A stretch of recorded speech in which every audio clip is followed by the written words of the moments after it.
आप सबका आपके अपने YouTube चैनल पर स्वागत है। सभी को मेरा राधे राधे। आज हम इस वीडियो में श्री पुरुषोत्तम मास के महात्म्य की कथा के अगले अध्याय के बारे में जानेंगे। तो चलिए रसपान करते हैं अध्याय 4 का। श्री नारायण भगवान बोले कि हे नारद, भगवान पुरुषोत्तम के आगे जो शुभ वचन अधिमास ने कहे वह लोगों के कल्याण की इच्छा से हम कहते हैं। सुनो। अधिक मास बोला, हे नाथ, हे कृपा निधे, हे हरे, मेरे से जो बलवान है उन्होंने यह मलमास है ऐसा कहकर मुझ दीन को अपनी श्रेणी से निकाल दिया है। ऐसे यहाँ आए हुए मेरी रक्षा क्यों नहीं करते? अपने स्वामी देवता वाले मासादिकों द्वारा शुभ कर्म में वर्जित मुझ स्वामी रहित को देखते ही आपकी दयालुता कहाँ चली गई और यह कठोरता कैसी आ गई? हे भगवान, कंस रूप अग्नि से जलती हुई वसुदेव की स्त्री यानी कि माता देवकी की रक्षा जैसे आपने की वैसे ही हे दीन वत्सल, कहिए मुझ शरण आए हुए की आज कैसे रक्षा नहीं कर सकते आप? पहले द्रुपद राज्य की कन्या द्रौपदी की दुशासन के दुख से जैसे आपने रक्षा की है वैसे ही दीन दयाला, कहिए मुझ शरण आए की आज कैसे रक्षा नहीं करते? यमुना में कालिया नाग के विष से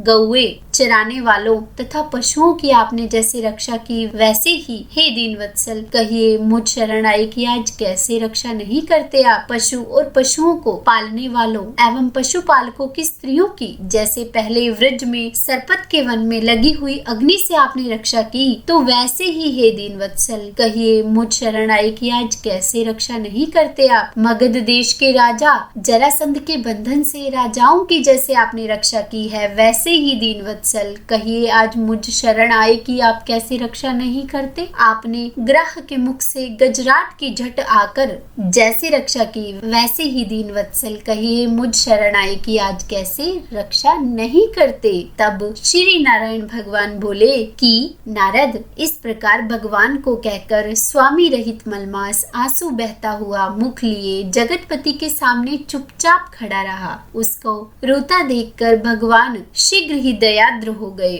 और पास में खड़े दीन मुख मलमास से बोले कि हे वत्स, क्यों इस समय अत्यंत दुख में डूबे हुए हो? ऐसा कौन सा बड़ा भारी दुख तुम्हारे मन में है? दुख में डूबते हुए तुझको हम बचाएंगे, तुम शोक मत करो। मेरी शरण में आया फिर शोक करने योग्य नहीं रहता। यहाँ आकर महादुखी नीच भी शोक नहीं करता तो तुम किस लिए यहाँ आकर शोक में अपने मन को दबाए हुए हो? जहाँ आने से शोक न होता है, न कभी बुढ़ोती आती है, न मृत्यु का भय रहता है, किंतु और केवल नित्य आनंद ही रहता है। इस प्रकार के बैकुंठ में आकर तुम कैसे दुखित हो? तुमको यहाँ पर दुखी देखकर बैकुंठवासी बड़े विस्मय को प्राप्त हो रहे हैं। हे वत्स, तुम कहो इस समय तुम मरने की इच्छा क्यों करते हो? तब श्री नारायण भगवान बोले, इस प्रकार भगवान के वाक्य सुनकर बोझा लिए हुए आदमी जैसे बोझा रखकर श्वास पर श्वास लेता है उसी प्रकार श्वासोच्छ्वास लेकर अधिमास भगवान मधुसूदन से बोले कि हे भगवान, आप सर्वव्यापी है, आपसे